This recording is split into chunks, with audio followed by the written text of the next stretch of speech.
Oh, how's it going, guys? Disney Dan here. Before we get started, I've got to do a couple things. My first wish is to say happy weekend, everybody. Great. You're not in the stream yet. My first wish is to say, hope everyone's having a great weekend. Thank you for being here. It is Disney movie review of Darby O'Gill and the Little People. My second wish is to bring in my brother, my special guest. We have Walt from Mouse Talk. What's up, brother? What's going on? And my third guess is Wish. third wish. No, this is a great start. My third wish is to say hello to everybody in the chat. Thank you so much for being here. I'm not going to do a fourth wish. I was going to say, you want to do a fourth wish? I'm not going to do a fourth wish because then you'll disappear.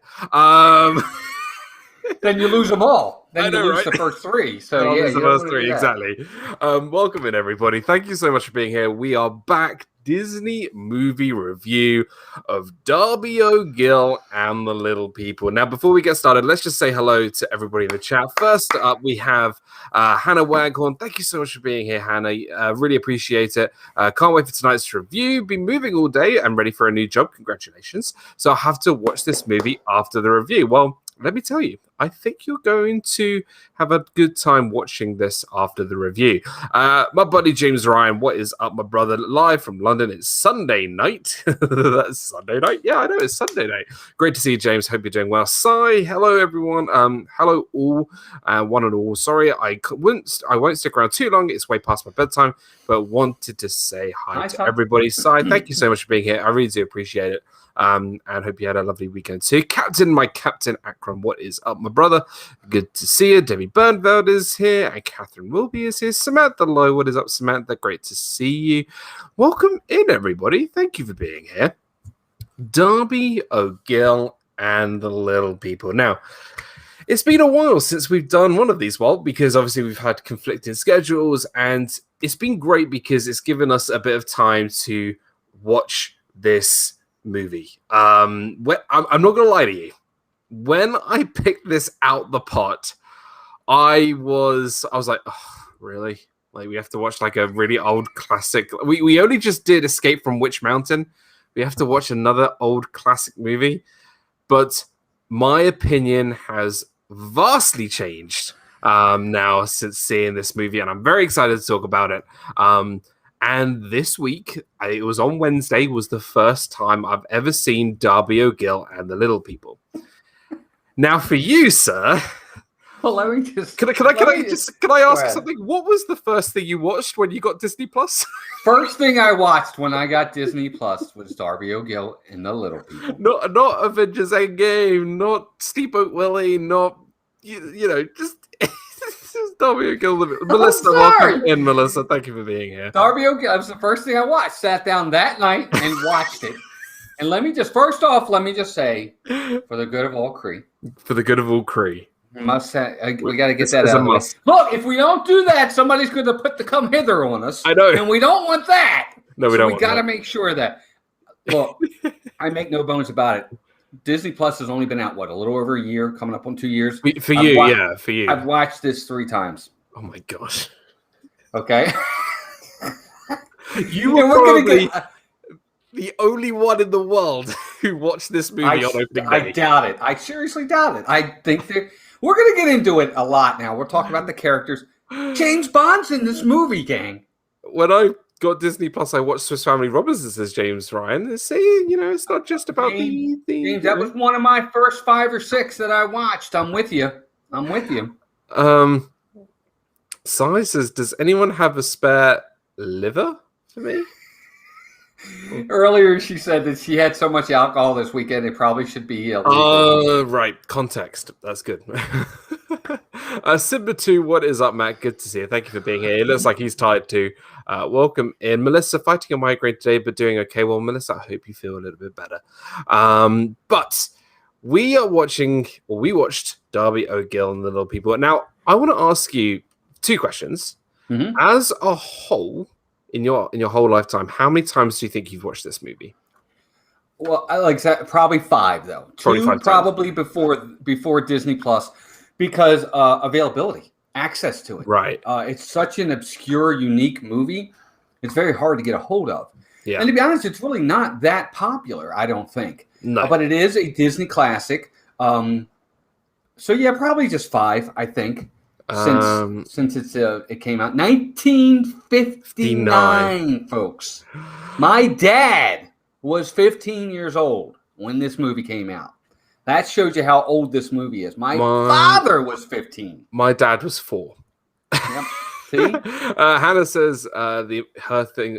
She watched The Imagineering Story when she got Disney Plus. Catherine Wilby says Bed Knobs and Broomsticks, great movie. Mm-hmm. The Defiligree, what is up, guys? Good to see you, guys.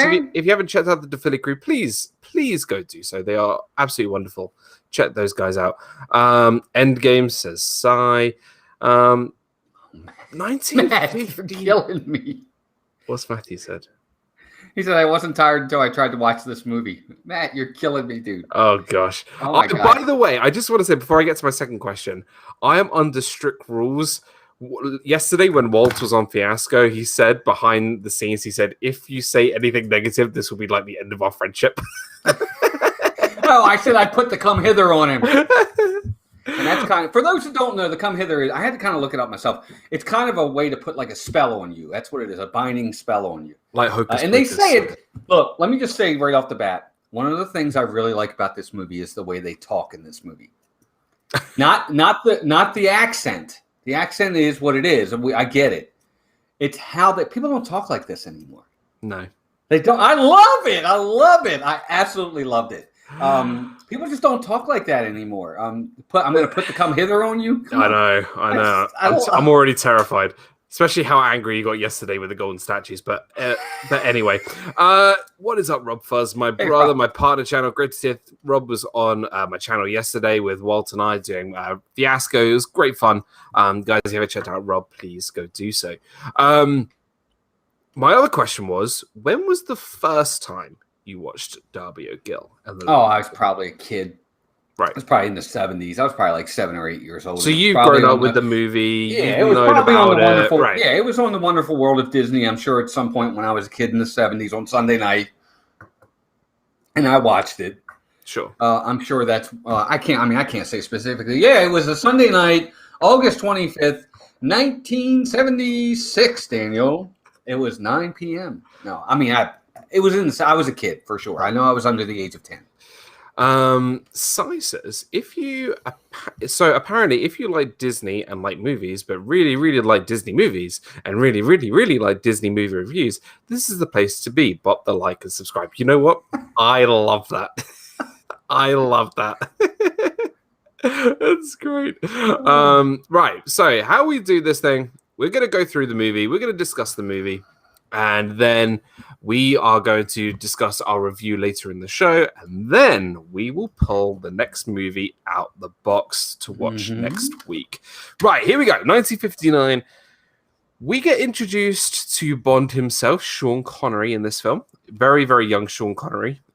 Kay Atwood. So good to see you, Kay. Hope you're doing well, my lovely. Welcome in. And we get introduced to actors that... look, I've never heard of. Definitely out of sort of my time. But I want to put this out there straight away. I really love the acting in this movie. I thought the acting was classic, simple. This film was simple, and I really liked it. But not in a condescending way. No. Not in a bad way. Not. It's not... Yes, Dan's exactly right. This is a simple script. It's a simple story. It's not Inception, no. But it's not meant to be. It's like a fairy tale. It's like a simple fairy tale. Yeah, well, absolutely it is. But you're right. But the story is really not about Sean Connery's character as Michael McBride. He's kind of a supporting character in this film. It's about Darby O'Gill, who is the older gentleman who has a daughter, and he's kind of like the caretaker of this estate in this small little Irish town. Yeah. Beautiful town, by the way. Another thing I like, the scenery. Wherever they filmed this film, beautiful. Yeah, absolutely. Really liked it. Really, really beautiful. Very, it felt very classic, felt definitely in its time for when it was meant to be that set piece in that timeline. I really enjoyed it. And the actor who played Darby O'Gill, I got to take my hat off. He was absolutely fantastic. Albert Sharp. His name is Albert Sharp. I agree, Dan. I think he's for someone who actually has to lead this film, because it's not Sean Connery leading this film. No. He's actually got a fairly small part. He's in it, but he's got a fairly small part early on. Darby O'Gill himself is really who's leading this film. He's the main character. I agree. Yeah, absolutely. We get introduced to a couple of characters early on.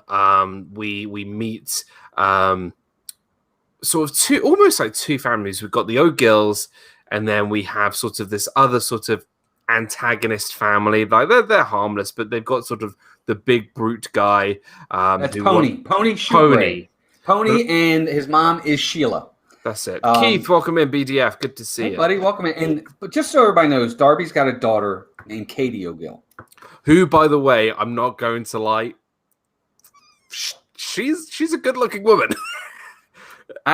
There were Janet Monroe was her name, and actually, if you read her IMDb, her Wikipedia, very sad story. She died very young. She died at the age of 38? 38. Something like that. Died very, very, very pretty, Dan. I agree 100%. Very beautiful. Good looking. Very pretty. She was also in Swiss Family Robinson, James. She was in Swiss Family Robinson. She was one of the girls in Swiss Family Robinson as well. Very pretty, but she died very young. Yeah. Very young. And Matt said it earlier, everyone from this film has passed at this point. Yeah, being that the last person who passed was Sean Connery last year. Yes. Rest in peace. But I think overall this film, they got their casting just right. Sizes, don't you mean she's very buff? No, that's not something I would say.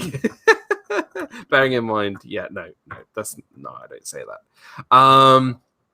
So the film sort of starts off, Darby is in the pub. He's sort of telling sort of a story, how he went up the mountain, and he comes across the king of the little people, the king of the leprechauns, called King Brian. I got him, King Brian. You're right. Good job. There we go. I did say before the stream started that I need help with the characters. No, King Brian. You're exactly right. I like him. I like him too, by the way. Great acting. Pulled it off very, very well. I think how they did the visual effects of sort of that forced perspective of getting him, the size that he was, and compared to Darby, I think they did a great job. It's 1959. For 1959, it's great. Really good. They did a really good job for that time. I mean, obviously, you can tell. But they really did a nice job of making it look as realistic as they could for the cinematography lapses or, what's the word I'm looking for? Obstacles that they had to endure with this time period. Absolutely. I agree. Hannah says the cast will always have their memory and credibility in this film and all the films they've starred in. Absolutely. And where did they find such little guys? Matt, you see. They're everywhere. Exactly. And you know what I really like? They introduced King Brian and Darby's sort of story through a flashback, through a story he's telling to the people in the pub. I really like that. It's not, right, he's going on the adventure straight away. He's already been there. He's telling the story, and he's telling the people in the pub about what had happened to him, his misfortune. Now, when he goes and meets King Brian, he's very sort of enthusiastic, but he's very sort of extroverted, a very sort of bubbly sort of character. Meets Darby, a humble man, and right. Well, let me go back for a second, Dan. Just for a second, I want to go back to the pub. So, let me tell you something I like about this scene. He's telling the story about him meeting King Brian. Yep. And what I like about the story is in most of these times when you hear these far-fetched stories, everybody in the pub doesn't believe him. Ha ha ha! You're just crazy old Maurice type thing. Yeah. Right? Not here. They all believe him. They're like really enthralled by it. But Pony, the bad guy, supposedly, he's the one that kind of gives him crap about it and says, "Yeah, sure you did, Darby." And then the guy's like, "Get out! We're listening to this story." I actually like that. I thought that was kind of neat. I liked it. I like the fact that Pony was very much like, it was he was like the one on his own in this scene. Like everyone Mhm. was sort of with Darby because he is such a respected man. Melly Mel, welcome in Geeking Out with Melly Mel. Go check out Melly Mel's channel. She's absolutely wonderful. Great channel right there. And quick context. Michael McBride, which is Sean Connery's part in this, he comes to town with what's he called? He's like the owner, like the owner or like the general or something. I don't know. He comes to town to replace Darby O'Gill as the caretaker of this property. Yeah. So there's which means he gets the caretaker house. He gets everything. And Darby can stay, but he's no longer. Him and his daughter got to move out of the main house. And obviously Katie has been living there since she was born. Yes, and so there's some tension there at first, because first off, Darby says to Michael McBride, Sean Connery, "Don't tell Katie. Yeah. Let me break it to her." And Michael McBride's like, "Okay, but you got to tell her. At some point, you got to tell her." So there's that kind of backstory that's kind of lingering at times, because Katie and Michael McBride have now met a little bit. There's a little bit of a connection there. I meant to bring that up, Dan. I'm sorry. No, that's absolutely fine. I mean, it's definitely a key part of the story, and what it brings is Darby and Katie, father and daughter. There is that bond there between them, and Darby is being that sincere father, that the father that's looking after his daughter. So he wants to do it at the right time. So he's in the pub. He's telling these wonderful people in the pub about his story, about going up to the mountain and coming across King Brian. Si, thank you so much for being here, and have a lovely evening. Have a great week, and we'll see you soon. Bye, Si. Have a good night. Now, when you meet the king of the little people, the king of the leprechauns, like the genie, you get 3 wishes. Now, they made this really sort of... they made this quite unclear. When you make those 3 wishes, you've got to be really specific about, if you say like, "Oh, I wish for gold," like you might get like liquid gold, or you might get gold like chocolate. So you've got to be like, "I want gold coins, like actual gold coins." You got to be really specific. He's kind of a trickster. He's a trickster, right? Yeah, he'll kind of. Dan's right. Or if you say, "I want to be a millionaire," a millionaire of what? Right, a millionaire of what? Or maybe you're only a millionaire for a day. Or you got to be very specific on what you want. Candyman says, "I was just watching the movie." Well, welcome in, Cynthia. Thank you for being here, and I hope you're doing well. Geek Out Money Mail says, "Dan, for a second, I thought you said Dobby, so I was like, are we talking Harry Potter here?" No, Dobby and Darby, 2 completely different characters. One that I like, and one that I don't like. Sorry, but don't like Dobby at all. So, the 3 wishes are offered to Darby. First wish was healthy life, I believe. It was healthy life. It was, for his family, for himself, to live long and to live healthily. Done. Second wish, was it agreed or whatever it was? Granted, that's it. Second wish was crops, like potato crops, wasn't it? Like a field of potato crops. Yes. Endless, forever, right. Whatever, so he can sell potatoes, make some money, whatever. Right. Candy Tink, welcome into the stream, and Jersey Mike. What is up, Jersey Mike? Good to see you here. The third wish was a pot of gold. Being that this is an Irish film, there is going to be a bit of stereotypes here. Pot of gold at the end of the rainbow, blah, blah, blah. There was a big pot of gold. It was a big pot of gold. He was like, "Oh yeah, let's go." And then King Brian says, "Well, what about your 4th wish?" Well, he kind of tricks him into it. Right. Right. And he kind of says, he's like, "Yeah." He said, "There you go. You got your 3 wishes." And he tries to start another conversation to get him off of it. And then he's like, "Don't you wish you could have such and such?" And he goes, "Yeah, I kind of wish I do. I could," or something like that. And he goes, "Ha ha ha, Darby O'Gill, I got you."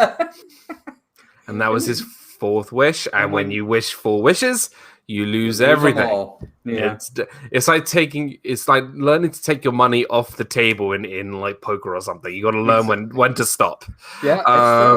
And what I really liked about this, and we'll get more into this later on, I love the battle of wits between these 2 characters. The chemistry between these 2 characters, the writing between these 2 characters of this sort of witty, sort of back and forth, I really enjoyed. It was Goes really on throughout the entire film too. absolutely, and we'll get into sort of the resolution of this film about what happens. So he's telling the story to, you know, the pub about this story, and then, you know, some pretty much exposition comes in. You know, the priest comes in, says, you know, Darby, you need to go and do, you know, this task. Is it change the bell? No, get the bell. A town over, they got a new bell, and in Darby's town, the priest and the church, they don't have a bell. And this is the 17 or 1800s, so that's kind of a big deal back then if you could have a bell for your steeple for your church. So the other town is giving them their old bell, but they have no way to get it. They need somebody that has like a horse and carriage to be able to go get it. Pony would do it, but he wanted to do it for money. He wouldn't just do it for the church. So Darby, being the humble man he is, he said he would do it.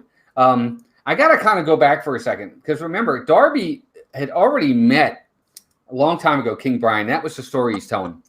He met him again because he went up to the mountain, which, by the way, Dan, I love the mountain. It's so creepy looking. It's cool. Yet cool.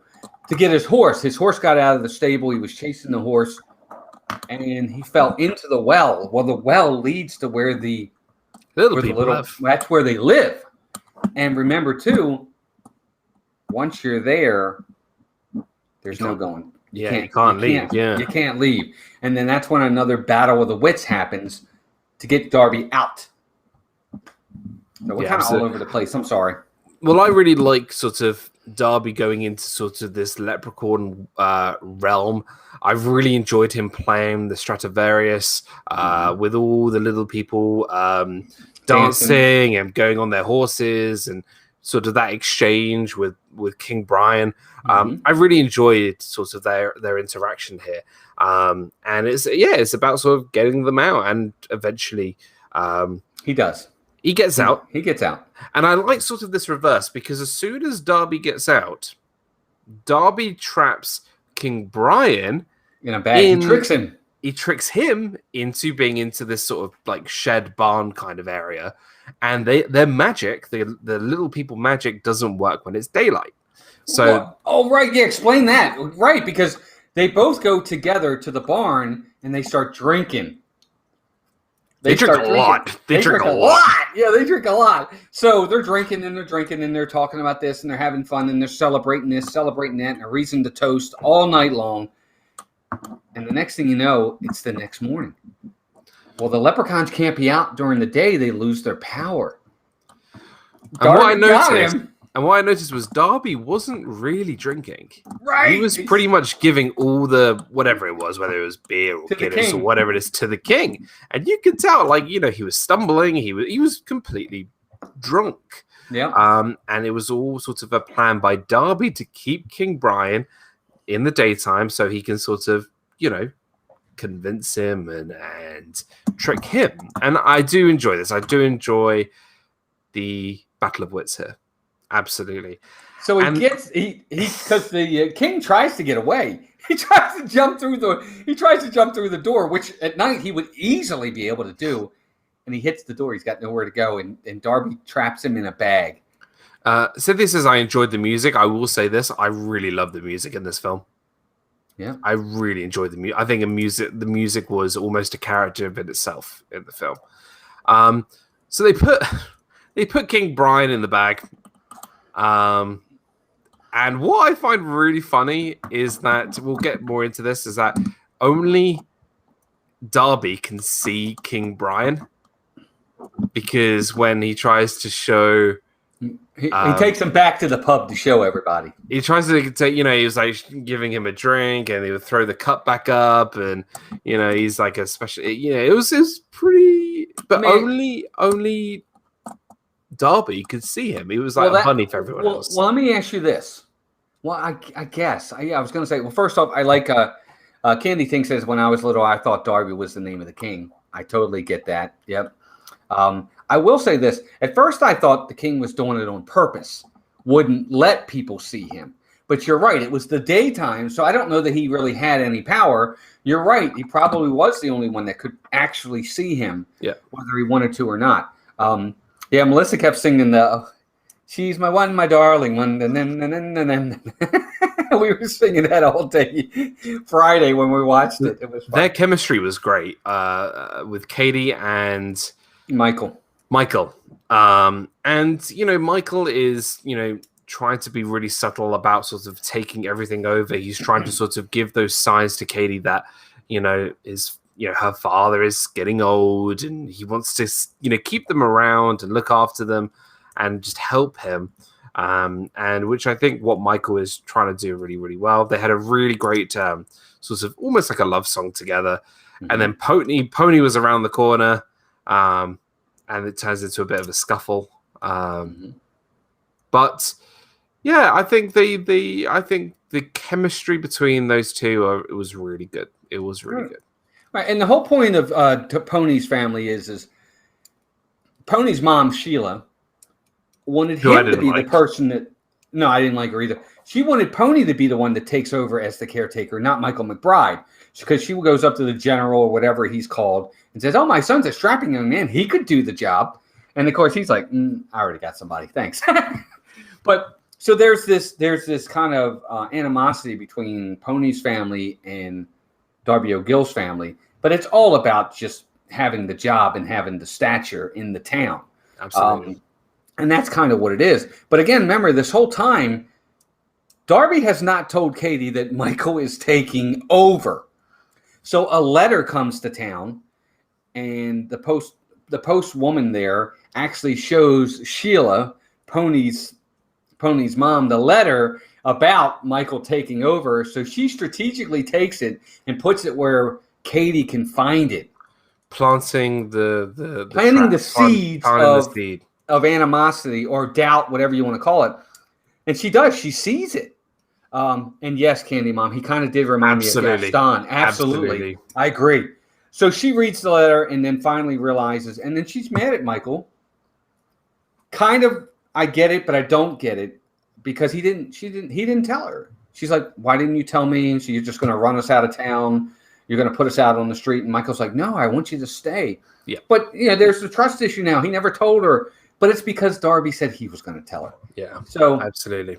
Yeah. Pamela Hoffman, welcome into the stream. Great to see you. Candy Tink says, "I agree, and you can tell how the film has progressed through the years. Absolutely. And for 1959, I think it's aged quite well. Certainly. I mean, I agree. I mean, I had no problem sitting there.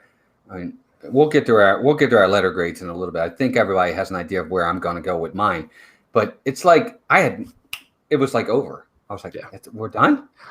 I agree. I think there was never a dull moment in this film. It never stopped. It went from boom, boom, boom, boom, boom. It never stopped. It was always entertaining. There's always something intriguing. There's always something that every scene was important. Mm-hmm. There's a lot of films nowadays that there are some scenes that you could just get rid of. Like, yeah, it's not a long movie at all. It's like it's an hour. Is it even an hour and a half? It's around an hour and a half. Hour and 33 minutes. So it's a short film. I mean, that's nothing in today's world. It's a 93-minute film. 1 hour 33. Which is why it goes back to my original point about it being simple.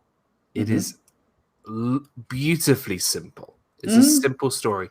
I really enjoyed the scene where Darby and King Brian are looking out of the window and trying to get Michael McBride and Katie to kiss. Yes, yeah, that was quite funny. Kiss her, come on, kiss her. And over this last sort of, I think the second half of this, the second act was pretty much King Brian, who is now convinced by Darby to give him 3 more wishes. Mm-hmm. And over these last sort of the second act, Darby was being really careful about what 3 wishes he was going to choose. He didn't want to sort of make any sort of mistakes. He wanted to be really specific about the 3 wishes he wanted to choose. And we keep sort of going with that. Candy Mum, I need to find my leprechaun. Well, just find a rainbow and yeah, there you go. Now, this is where it gets a bit blurry for me. I know I only watched it Wednesday, but the 3 wishes. Right. He had three wishes near the end of the film, but it kind of leads into Katie. Because once Katie finds out about what's happening with Michael taking over the house and they're going to be kicked out, so to speak, or she thinks they're going to be kicked out, she gets very distraught. She gets very upset. Yeah. So she goes up after the horse again, who got out again. She tries to go up to the mountain, to the top of the hill, to fetch the horse, and she's already not in a very good mood. She's very distraught, and it's a rainy, stormy night. Yeah. And she falls. Her dad goes after her. With Michael, but the dad goes after her to try to find her and get her. Well, she falls and she's hurt really, really bad. Now, bearing in mind, during this time, Michael McBride is looking for Katie and gets knocked out by Pony. Right. And he sort of sets it up as if he was drinking drunk. And Pony threw whatever it was, whiskey or what it was, over Michael to assume that he was drunk. And but obviously Darby knew that it was he knew. A setup. And they go off and try to find Katie. And the thing about it is that's where Kate Atwood said it, the Banshee scares me. Well, that's where we get into the Banshee. The Banshee is kind of the Grim Reaper. Yeah. That's how I see it. It's the Grim Reaper coming to take someone. And Katie falls and is on the verge of dying. She now has a fever. She's running a fever that they can't get to break. I mean, this is the 1800s, 1700s. They don't have medicine like they do today. No, absolutely. For these types of things. So she's in dire straits. She's in the bed. The priest comes. The doctor comes. There's not much they can do for her. The Banshee comes and needs to take somebody. Now, I can't remember what Darby's first two wishes were. First wish was. But it's the first two. His third wish was he wished that it was him the Banshee would take instead of his daughter. Right. I think, King Brian says to him, "You don't know what you're saying, Darby. The Banshee's got to take somebody. The carriage doesn't come and doesn't leave alone. Someone's got to go. So if you say this, it's going to be you, and you're gone." I want to just pause here and say I did not expect this film to get as dark as it did. I genuinely, when I watched this film, England, Portugal, Welcome In, I did not expect this film to get, because this was a very genuine, happy film, the majority of the movie, and it gets to a really dark turn. Like, it's really sort of something out you would see in like a thriller or a very light horror film. The Banshee looks scary, and the visual effect of the horse and carriage bringing. Also, very, very scary. But I really liked that. I liked the turn of sort of the feel of the film. And you're right. Saying my third wish is for the horse and carriage to take him, the father, instead of Katie. Yeah. In other words, she'll get well. She'll be fine. But someone has to. But someone's got to go. Because the king even says that. He says the carriage doesn't return without someone. It never returns empty. It has to return with somebody. And which is actually a cool. I like that scene. I think that's really, really neat. Absolutely. They really played it where there's real consequences here. Wonderfully done. Someone is going to die. Someone's going to have to go. So Darby says, "You know what? It'll be me," and that's fine. I want to bring this up. When a film has made me invest into a character and there is a consequence of the character and I actually feel for the character, they've done a good job for me. Not a lot of films do it. Really not a lot of films do it. But I genuinely was moved by this scene because I really enjoyed the character of Darby O'Gill. I really did. So when this happened, I was like, no, they can't do this. They can't do that. So... But they, So they do. And he goes, he gets in, the carriage gets there, he gets in the carriage. Pouring rain. I like the cinematography here. Yeah. Smart. Very smart. So he gets in and off goes the carriage and the carriage has got him. And then the king comes into the carriage and he basically says to Darby, I'm sorry it's got to end like this for you. You know, I'm sorry you won't be there. And it kind of gives us a nod to what's coming, an epilogue, so to speak. He says, I'm sorry you won't be there for Katie and Michael's wedding. I would really love for you to be there to see, walk her down the aisle. And then this is where the king really helps him. He really, really helps him. He's used his 3 wishes. And then the king goes, don't you wish you could be there to walk her down the aisle? And he goes, yeah, I really do wish I could. He used the 4th wish. So everything he wished for goes away. And this is kind of where the plot gets a little bit weak. Yeah. Because somebody had to go. Unless it was the leprechaun that took his place. Unless the king took him. Right. Unless the king took his place. The king said, you know what, Darby? Everything you just wished for goes away. He zips him out of the carriage. He goes back to Earth. He's living. Katie's fever breaks and she's fine. And we don't see the king again. No. So I'm thinking that maybe he took his place. It's never really explained. Anybody in the chat that has seen this, that's the one foggy area. Because he originally said someone's got to go. The carriage never returns empty. Well, if he let Darby out, the carriage is going to return empty. So. And if doing the 4th wish disqualifies the rest of the wishes, does that mean that shouldn't Katie die then? Right. Shouldn't she go back? Yeah. So that's where the story gets a little bit weak for me. Yeah. How they explain that, unless it's just the assumption that the king took his place. Yeah. But they don't really explain. They don't explain that. So which I was a bit confused by, but I mean, it is a nitpick. It's a happy ending. It is. It's a really satisfying sort of end. They all sort of live together. Michael McBride, Darby, and Katie all live together, looking after this wonderful town. And they really, it was a lovely ending. I think so. I like the fact that he got out. I'm glad that Katie was okay, and it's really, really fun. What I will say is, Dan, I wish they actually had more of the little people, the leprechauns. I agree. Where they live. Yes, and more of them and where they lived. We didn't. I mean, it really wasn't their story. It was Darby's. It was more. It should have been called Darby O'Gill and the King of the Leprechauns. Right. Because the little people are in it very briefly as a whole. The King's in it a lot, but I just wish we had more of where they lived because it looked really interesting. Would have liked to have seen how they live and more of them. Let's just read a couple comments. Rob says, my wish would be for Walt Disney World to rethink those gold statues.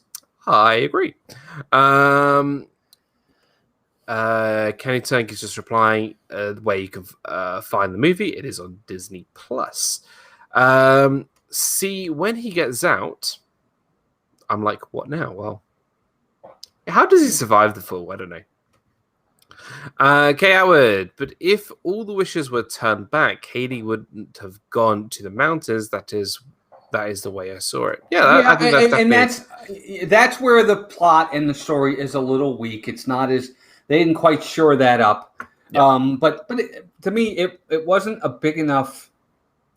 I just wanted her to survive and Darby to survive, and they did. There you go. And you're right. There are definitely, if we could get into this and we could poke holes anywhere. That's any film, really, even in today's world. But, for me, I like the ending a lot. I do like the fact that in the end, Sean Connery goes to the pub and has it out with. I like that. He has it out with Pony. Fight scene, yeah. Yeah. I like the fact Darby was sort of egging them on, like. He was quite like, sort of. He was like, "Oh shit! Ooh!" I loved it. So that was kind of neat. I like that part of it that they ended it like that, and then in the end, you see Darby, Michael, and Katie ride off into the sunset, so to speak, on the wagon and singing the song. The Black Widow can come back. We're not going to go there yet. Yeah, not yet. Not yet. We will get there, but not yet. Yeah. But there you go. That's the story. So this is what we're going to do now. We are going to give our summary, our review of the movie. And what we're going to do now, as we do with every one of our Disney movie reviews, is give our letter grade. And this is where you guys come in the chat. if you have seen the movie, we would like you to grade the movie from an A plus, being the greatest movie of all time, down to an F. All right. So I always say C is like an average movie, but if you've seen the movie, put it in the chat. If you haven't seen the movie, maybe write in the chat, would you go see it? And we'll give our recommendation whether you should or shouldn't see it. But please, in the chat, put your letter grade of the film Darby O'Gill and the Little People. Hi, Mary. Hey, Mary, good to see you. What I would really want to say before, actually, I'll save it for my summary for my review. Okay. Well, do you want to start with your review, your summary, and your letter grade, and maybe your favorite character from this film? Got it. Cinematography for its time is done very, very well. I love all the practical effects. Wherever they filmed this from was a beautiful set. I loved it. They might even film this in a real little small town for all I know. The acting in it was very, very good. Sean Connery's in there. I love the way they talk in this film. I just love it. I love the way they talk. People don't talk like that anymore. The mountain at night looks really, really spooky but cool. It kind of reminds me of Weathertop from The Lord of the Rings. It did. That's what it reminded me of. There's our weird reference for this week. There you go. It reminded me of Weathertop. We always have one weird reference. We've referenced Game of Thrones. We've now referenced Lord of the Rings. Always something. But I like the story. I love the characters. I think all of them are really, really cool. I just love the cinematography in it. The music's really fantastic as well. I think it's fantastic for its age, and it's aged well. I have no problem sitting down watching this. If this were to come on the TV, I would stop and watch it. Right. I would stop and watch it. My favorite character is going to probably have to be... I can't pick one. It's a four-way tie. Michael, Katie, Darby, and the King. I like all four of them. I really can't pick one or the other. I like all four of them a lot. They all really make the film. Even Pony, to an extent, is cool. I don't mind him. He does remind me of Gaston. My letter grade, guys are probably going to laugh at me. I got to give it an A. No, I love it. I really do. Absolutely fair. It's one of my favorites. It's a feel-good movie. It's so simple. I don't know. It just takes me back also to my childhood in a lot of ways. I think it's a wonderful grade for this film. For me, I got to give it an A. I mean, there's plenty of different things about it. We got taken to 1959, guys. It was 62 years ago when this film was made. Yeah. It's a totally different time for sure. But for me, I got to give it an A. I really, really love this film. Now listen, guys, for this man to give a movie an A, it's going to be good. So, good to me. I'll say that. Let's just see who we have in the chat before. We'll see what grades we have in the chat before we get to my review. Derby Bernfeld gives it a B. Candy Tank says, saw it when I was very little. I want to see it again, and I think you should. I think it's definitely a recommendation. B plus for Cynthia. Kay Atwood says B plus, which is also a very, very strong grade there. Pamela Hoffman, she gives it a C plus. Absolutely, very good grade. Melissa gives it a B plus. Oh, Melissa, I'm going to put the come hither on you. You better give it an A, girl. Don't worry, Melissa, you're fine until he hears my score. I'm definitely intrigued by the story and the cinematography for its time. I'm going to use my day off tomorrow to watch the movie. Hannah, I really believe you'll enjoy this film. It's a light, feel good movie.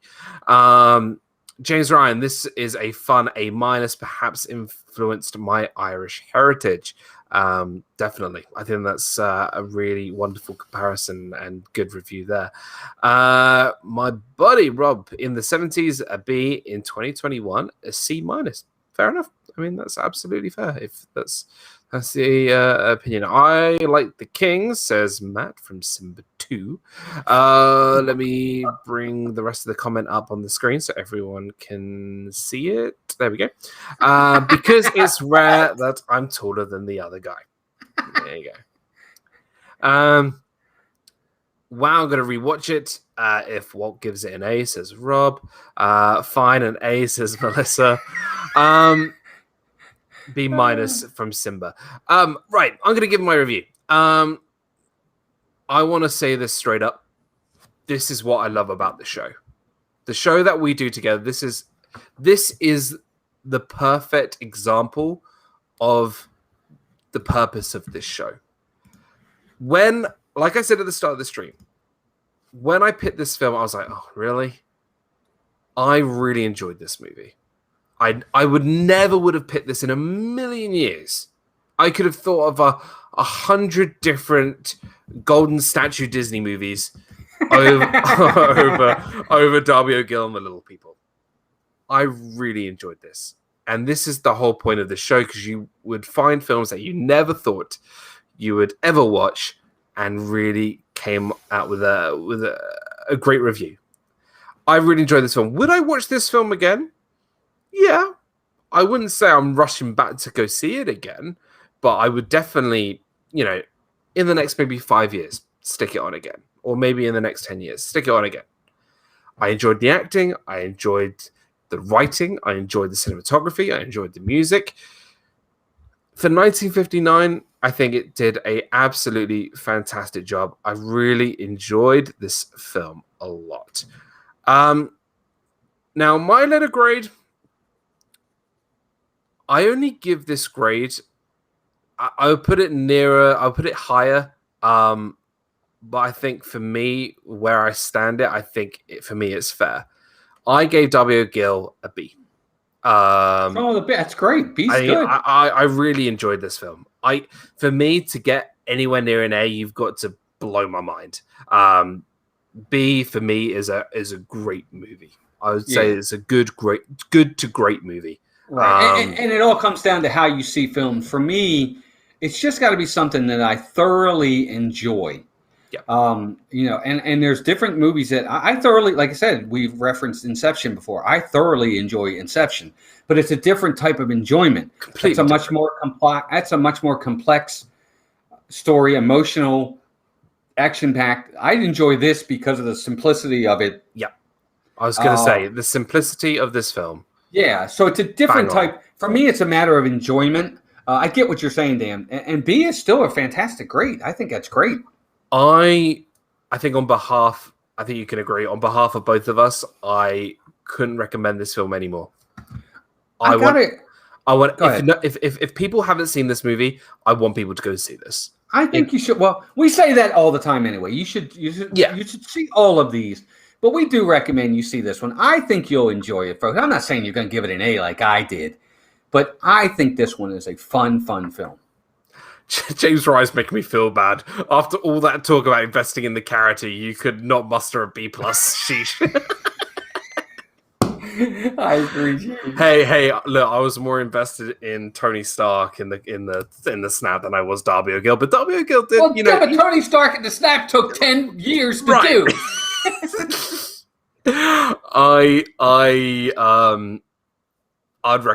We recommend all the films because we want you to voice your own opinion.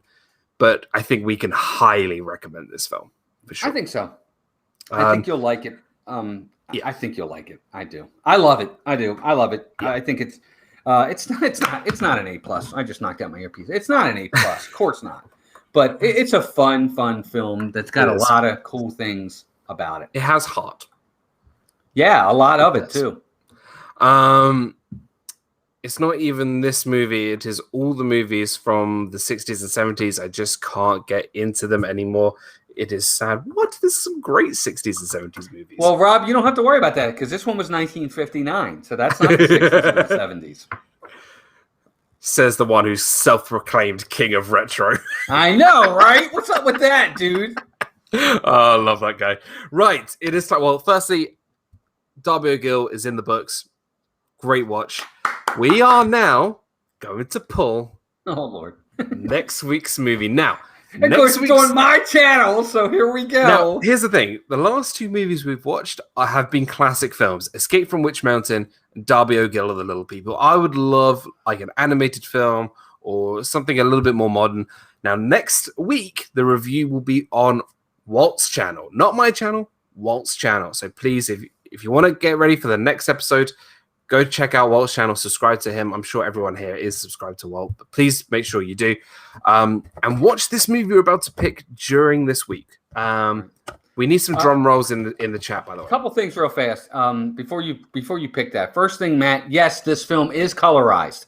It is. Darby O'Gill and the Little People. Yes, it is. And then James says, and the fun thing about this show is that it gives younger folks a good reason to explore some of the great work Disney did so much earlier. Absolutely. And I agree. I agree Absolutely. 100%. Right, are we ready? Drum roll, please, everybody. We are going to pull for next week. He's going to pull like a Disney Channel movie again for me. He does that all the time. It's going to be like Sweet Life of Zach and Cody. Here we go. For next week, we have... I'm quite happy with this one.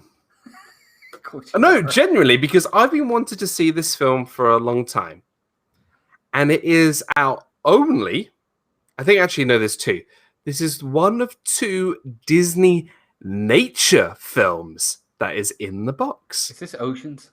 It's not. It is... Oh, gosh. It doesn't read very well. It is Chimpanzee. Oh, I haven't seen it. We are watching. I'm going to try and see. Oh, I got you. I can see it. Yep. I have not seen that. Just to confirm, we are watching Chimpanzee, the Disney nature film. I've been wanting to watch this Disney nature film for a long time, but I never got around to doing it. And I'm actually very excited about this. So if you haven't seen Chimpanzee, the Disney nature film, please go watch it this week. Come check it out and come check out our review next week. I'm excited. Yeah, no monkeying around. Go see it. I think the bench line at the moment, it has to beat George of the Jungle. No monkey business. Go watch this one. No monkey business. But we are watching Chimpanzee next week, the Disney nature film. Please go out and watch it this week. And I haven't seen it. Neither have I. Yeah. And come back and watch our review next week on... It's bananas. It's bananas. Oh. Well, we got 8 minutes. It's going to be Ape Sectional. There you go. We're all a Disney movie book club here. Exactly, Hannah. And that's what we love about this show. We really enjoy every time we do this show. Doing this, Walt and I really enjoy bringing these reviews to you guys. All these different films that we never thought we'd pick. Some films we have picked, but we have watched many times before. But things like this is always great, and we're really glad that people here have gone out and actually watched the films with us and come back and joined us in the chat. If you are a massive fan of Chimpanzee, reach out to us. Maybe if you want to join us, then please feel free to. We always like having sometimes special guests joining us. So it's going to be a lot of fun. We're really it's going to be great. We are. We're really, really looking forward to it. I got to ask you, Dan, what number is this? 37, 38? What, in terms of our review? Yeah. Right, let's have a look. I've got, and that actually reminds me, if you want to go back and see all of our previous reviews, there's a playlist on my channel. This is our 36th review. Wow, 36 of these, gang. 36. Yeah. So, and there, I mean, we haven't hit like a Muppet movie yet, and I know there's a couple other we haven't done, but we've really hit a lot of different genres for Disney. We've done Star Wars, we've done Marvel, we've done a live action, we've done animated, we've done the classics, we've done Pixar. We've really hit a lot of different ones, and some that were new for both of us, some that, like Dan said, are ones we've seen a billion times. So. Which is why I'm really excited about doing a Disney nature film, because I wanted to choose things that are not just your typical Pixar or Disney. I wanted to choose films that in other areas that Disney have spent time and money in making these films. So I agree. I'm really excited. We're just going to wrap things up. Before we get to plugs and what's coming up, I just want to give some thanks. Firstly, check out all my partner channels. RobFuz, who's in the chat, please go check him out. King of Retro himself. If you need anything sort of retro, Disney retro rides, go check him out. The Viapree Project, Mickey's Magic, and this wonderful gentleman here, Walt and Melissa from Mouse Talk. You can check me out on Twitter and on Instagram. And also you can check out Mouse Talk on Twitter and Instagram as well. TheLivePlace.com, your family-friendly live stream go-to place. If you want to know when everyone is live, go check out theliveplace.com. Dean over there has over 150 different live streamers scheduled for your entertainment. And a big thank you to the Polka Dot Podcast and the Great British Mickey Waffle. Like I said yesterday, guys, check out the Great British Mickey Waffle. They had the director of Loki interviewed this week. Go check them out. I was fortunate to be on their podcast a couple of months ago. Please go check out the Great British Mickey Waffle. What's coming up, Walt? What is the plans this week? Tell everybody what the plan is. Are we doing secret no telling where we're heading up, or are we well, we're really pushing to get to 10K, and we're slowly getting there. It's a process. Thank you to everybody that has subscribed. We're almost to 9,400, so we still got a little ways to go before we get to that 10K. But we're gonna have it once we do get there. We're gonna have a nice celebration. We're gonna do a giveaway that we're getting together. A couple people from other channels are actually giving us things to give away in the giveaway. Rebecca Virginia DIY, who I'm sure many of you have seen in our chats, is sending us some stuff to put in the giveaway, and we'll have some fun stuff for that. We're getting close, so we're really excited, and we thank everybody for supporting us. It'll be a little bit before we get there, but we're chugging along. And Tuesday night, this Saturday, we'll be on location. I'm not going to say where. I think it's going to be Epcot. And then we've got some things set for next weekend as well. I think we're trying to get Animal Kingdom, maybe Magic Kingdom in the evening so we can do some fireworks. Look for the thumbnails. Thumbnails are coming out. And less than 10 days, we're going to be at the very first Boo Bash. August 10th. The thumbnail's already out there. If you haven't already gone out there. It's Halloween nearly already. Jeez. In Walt Disney World it is. You know how that works. That's weird to say they already go to a Halloween party. August 10th is the first Boo Bash, and we will be there, guys. So go out there and look for the thumbnail, hit that notification, give it a like already. And, yeah, we'll be there for the first one. It's going to be amazing. Amazing. Guys, please go check out Walt and Melissa from Mailstore. They're like my family to me. The wonderful channel. Great entertainment from the parks, from Home with Insanity, and I'm proud to be their partner channel. We're honored to have you, pal. Thank you, everybody. A couple of things from me. Disney Fiasco episode 140. 140 episodes next Saturday, 7 p.m. Eastern. Come check us out. And a couple of other vlogs in the mix as well. But episode 140, 7 p.m. on Saturday. Please come check it out. It's been so much fun. Yesterday's stream was great, ranting about the golden statues. It was fun. It was a lot of fun. A lot of sort of just, yeah. Yeah, it was it's very opinionated. It was definitely very opinionated. But please, Disney Fiasco thumbnail will be out very, very shortly. Come check it out, and that'll be a lot of fun as well. But apart from that, we'll see you again next week for Disney Movie Review for Chimpanzee on Walt's channel. Looking forward to it. Thank you so much, everybody. Have a great rest of your week. Have a great week, everybody. Love you all. Take care of yourself. And we'll see you real soon after the 4 wishes. There you go. Oh, for the good of all Kree. Oh, yeah, for the good of all Kree. Otherwise, someone will hunt us down and... They come hither! They come hither! Run away! Run away! We'll